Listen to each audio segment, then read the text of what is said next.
Good day everyone! Ilang araw na lang summer na. Ngayong araw ay pupunta ulit tayo sa Bulacan pero hindi tayo magti-trail ride sa bundok kundi sisilipin ang pinakamalaking wave pool sa buong Pilipinas. Ito ay may lawak na 3,500 square meters na kayang gumawa ng 13 magkakaibang laki ng mga alon.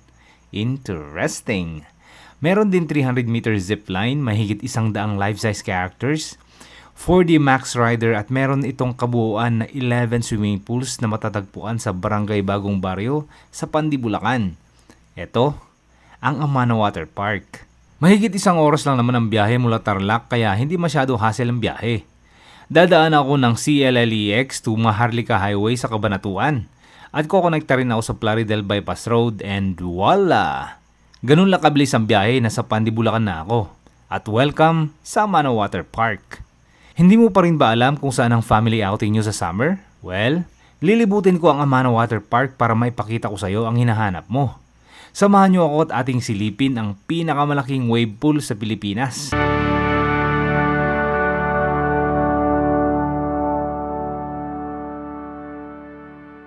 Anaconda mga brother, laki oh. Dito tayo sa souvenir shop, dadaan. Nandito guys, mga souvenir. Siyempre, ayaw mong mag 2-piece? Ito na, finally guys. Ito po yung vegan, tapos number 3 po.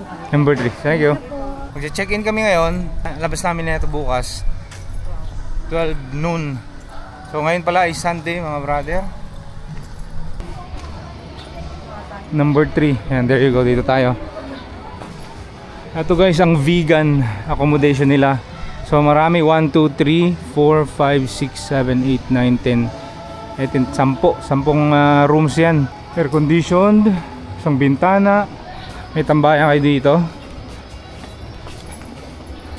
Tapos sink, meron din dito yung CR sa baba. Ito yung CR mga brother. Ayan. Dito kami nakabook ngayon. Ito yung pinaka-kwarto niya. Ayan. So fully air conditioned naman siya. Salamin, TV, may rack dito, tsaka may maliit na cabinet sa baba. Ayan, yung laki ng kwarto na to, tansya ko lang around 4 meters by 2 meters. Imagine niyo na yun. So yan mga brother, ang vegan room. Bukas ay ipapakita ko sa inyo yung mga ibang available rooms. Sa nakita ko sa website nila, merong Bohol, vegan, executive room, merong view deck rooms, Baguio, Batanes, Green Villas at saka mga iba pa. Tingnan natin bukas. Sa ngayon kasi pahinga muna kami saglit kasi pagod pa sa biyahe. So mamaya maglalakad-lakad din ako pero makulimlim sa ngayon. Iniisip ko baka uulan din. Bagong gising. Puyat ka kami. Anyway, yung kasama ko yan, tulog na tulog dahil nga puyat na puyat kami. Maambon actually. Umulan, bumagyo, tuloy ang ligaya dito sa Amana.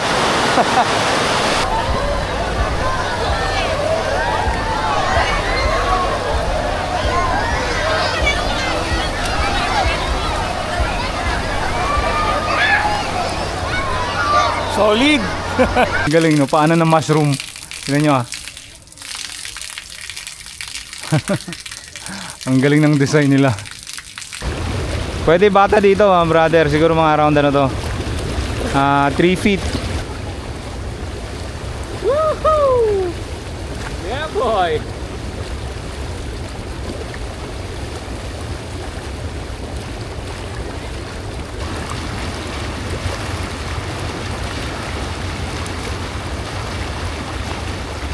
Tapos dito naman meron silang mga alaga, ostrich. Yan, tapos pato, manok. Ano ba yung ganso yun sa kabila? T-Rex mga brother, life size. Dito naman may cottages na naman, katabi nitong napakalaking T-Rex na tabi natin. Gilid na to. Pero napakadami pa rin cottages. Grabe, habulin ka ng ganito ano? Skeleton ng dinosaur. Meron pa rin mga cottages.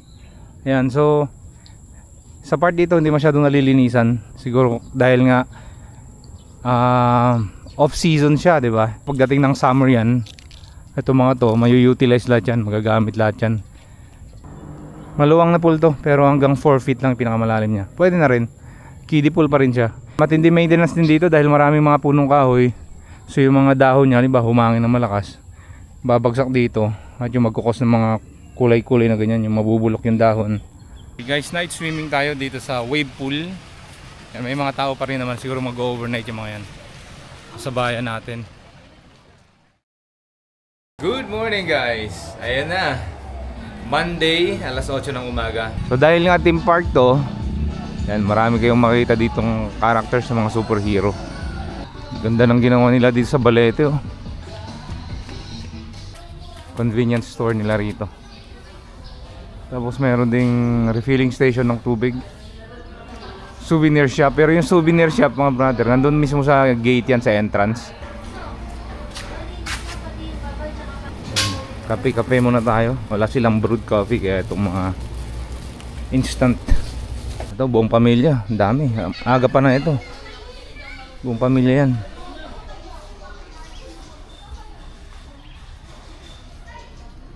Ito yung mga malalaking cottages. Yan. 1, 2, 3. Basta marami to. Pang pamilya to. Tapos dito naman, iba pang cottages. Isa to sa mga accommodations mga brother. Ito na guys yung Batanes room. Ito yung dorm, tinatawag nilang dorm mga brother. Pakita ko sa inyo. Pero ito walang hindi air condition to mga to. Ay malaki to, parang buong bahay na to. Tapos doon sa kabila, ayan yung part na yun. Ito yung loob ng Batanes room. Ayan, may TV, may rack dito, lagyan ng gamit. Tapos yung vibes na ito, ayan, mga kapis. Mga kapis yung bintana nyo, sliding. May pagka-vibes din na vegan style, di ba? Fully air conditioned. So mayroong bed dito pang dalawahan at saka sa ilalim niya meron din. Katulad lang din sa amin. I think lahat yata ng bed may ganyan. Sila extended na tulugan sa ilalim. Ito yung CR. Yan. Alright guys, Batanes room to. Pinapakita ko sa inyo. So yung model nito malamang sa pangkalahatan ganito yung tsura niya. So meron silang 10 units dito sa Batanes rooms. Ito yung isa sa mga dorm kasi may dalawang dorms dito. Nakita niyo itong mga batong design na to. Ayan o, design na bato yan. Pero totoong bato to. Totoong bato siya mga brother. Ayan o. Ang galing. So meron siyang dalawang bed, pang dalawahan to. Meron siyang TV, dalawang o tatlong electric fan actually. Ang kaibahan nito, wala siyang aircon. Ito yung sinasabi ko sa inyo kanina na malaki yung kwarto, tinatawag na nilang dormitory, pero wala siyang aircon. Ito yung CR. Ayan. Yun guys, kung medyo marami-rami kayo, pwede nyong i-consider itong dorm. Pero ang ganda ng design, parang sa Batanes nga kayo. Kasi sa mga bahay sa Batanes, mga bato talaga yung mga ganito, mga piles of rocks. Tapos, syempre sinemento rin para mas matibay siya against typhoons. Kasi nga, bagyuhin yung Batanes. Kaya yung vibes na ito parang ganun din. Diba? Panalo. Tapos dito sa harap nila, mayroon parang jacuzzi. Yan. May malaking pool dito. So, hindi naman exclusive na para sa kanila yan. Pwede rin kayong maligo dyan. Pero syempre, alam mo yun, sobrang daming pools dito. Huwag na kayong makipagsiksikan pa dyan. Kasi kahapon, itong Minions pool na to, nakita ng drone shot. Meron siyang fountain.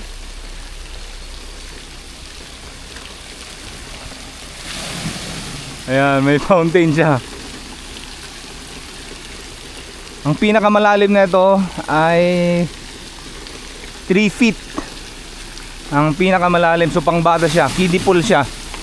Ayan, sloping floor line 1 foot to 3 feet. Tapos nandito yung mga tropa natin, mga minions.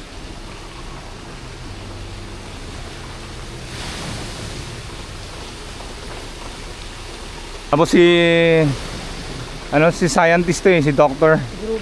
Ha? Group. Si Groove? Group. Si Groove? Nakatingin lang siya dito sa baba. Siya yung kahapon, nakala namin may tao dyan. May tao. Kasi hapon na eh. Kala namin may tao dyan nakatayo, yung pala yan. At saka itong pool na to maluwang. Hindi siya yung tipong mini pool lang. Malaking pool to. Tara, makisawsaw tayo dito sa kiddie pool.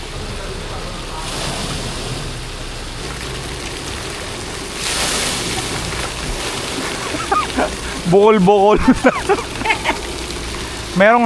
merong humps yung slide. Tropa. What's up, Minion? Tapos dito sa gilid niya, meron pang mga cottages din.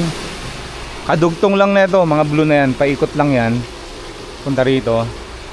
Tapos dito ng mga yon. So hindi na masyado nalilinisan to dahil nga off season nung nakaraan. So, maraming bakante ngayon. Kasi yung pool dito sa gilid, eto malalim to eh. Walang tubig.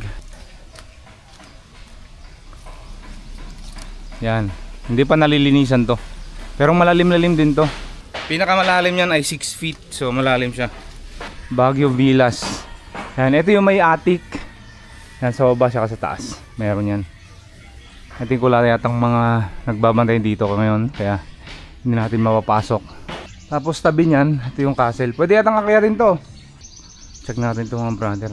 Akyatin natin. Ito yung castle. Tapos sa ilalim ng castle, mayroong pool din dyan. Pupuntahan natin. Liligo tayo dyan mamaya. Sa mga gustong mag-avail sa promo ng zipline.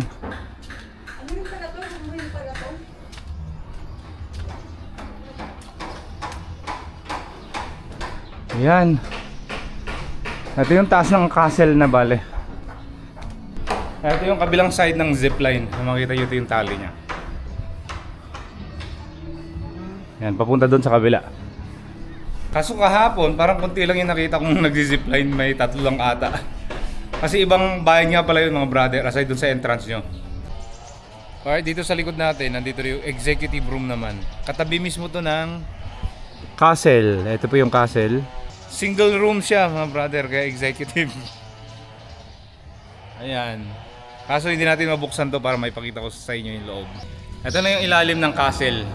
Yung inakyat natin kanina sa may zipline. Ito yung baba niya. 3 feet hanggang 5 feet. 5 feet yung pinakamalalim na part ng pool na to. Woo! Panalo to. Kapag kasama dito mga brother, maganda to kasi malamig. Yun nga sabi ko, palibasa hindi naaarawan. Kaya masarap mag-swimming dito.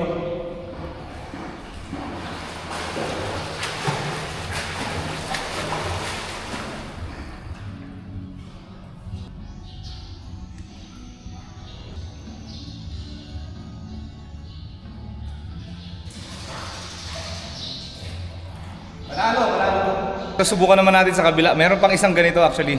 Sa likod ng castle, eto, napakadami pang mga cottages din. Ayan.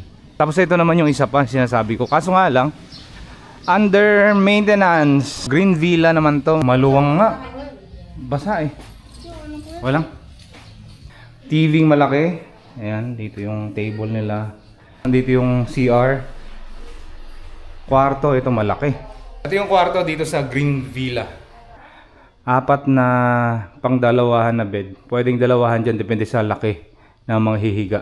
Tapos meron pang mga extra na mga foams din doon. Kung mas marami pa kayo dyan. At saka dito sa sala mismo, pwede kayo dyan matulog din kung gusto nyo. Yung rent nyo dito, 8,000 pesos. Maluwang ba? Maluwag. Parang magkaiba ibig sabihin nun ah. Maragul. Inactivate na nila yung fountain. Kahapon kasi nung pumunta kami dito, wala yan. Para sa mga bata, para sa akin the best yung Minions pool. Kasi maraming slides yun eh. Tapos napakadaming effect ng tubig yung mga fountains nila. May balde sa taas. May balde sa taas. Kaya maganda yung vibes. Mga pool nila dito ang luluwang eh. Hindi na kayo malulugod dito kung dito kayo mag-spend ng summer nyo o mga weekend getaways. Ang team naman nila dito sa likod ng wave pool ay Avatar. Avatar yung team nila dito. Kaso walang tubig sa ngayon. Wala yatang akyatan to eh. Hindi, parang meron. Yan, merong tubig pero konti lang. Wala Ito yung mga malalaking malabulaklaking design. Actually meron ding tubig yan, may fountain yan. Dito naman sa Avatar team na pool, ayan, napakaganda. Meron ding mga cottages dito sa tabi niya mismo. Ayan, napakadami niyan.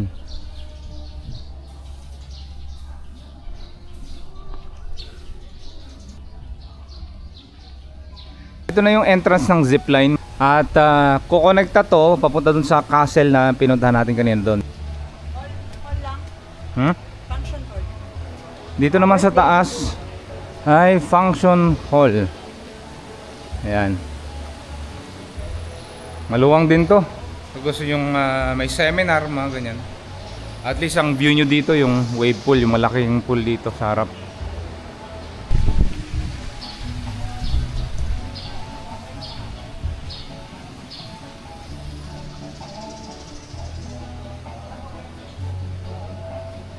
Room 10. Ayan. So merong 10 units dito sa view deck rooms.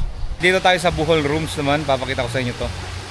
Unfortunately walang nagbabantay dito kaya hindi natin makita yung loob niya. Katulad lang din na to sa vegan accommodation. Magkaiba lang yung design ng pinakakwarto niya. 10 units din to or 11 units. Medyo marami-rami.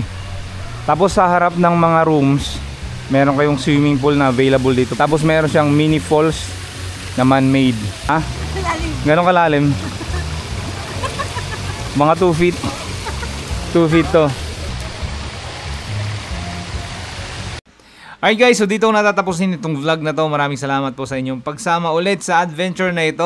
May iba naman tayo, no? Kasi puro bundok na lang tayo pumupunta. At maraming salamat din po sa Amana Water Park sa pagpapasilip sa atin sa pinakamalaking wave pool sa buong Pilipinas. Thank you po. At kung ikaw ay nanonood sa YouTube, pakicheck lang po yung description box para sa karagdagang impormasyon tungkol sa Amana Resort or Amana Water Park. At kung ikaw naman ay nanonood sa Facebook, pakicheck lang po yung description at saka yung comment section para sa additional information. Maraming salamat ulit sa inyong panonood. Kita-kita tayo sa susunod na adventure.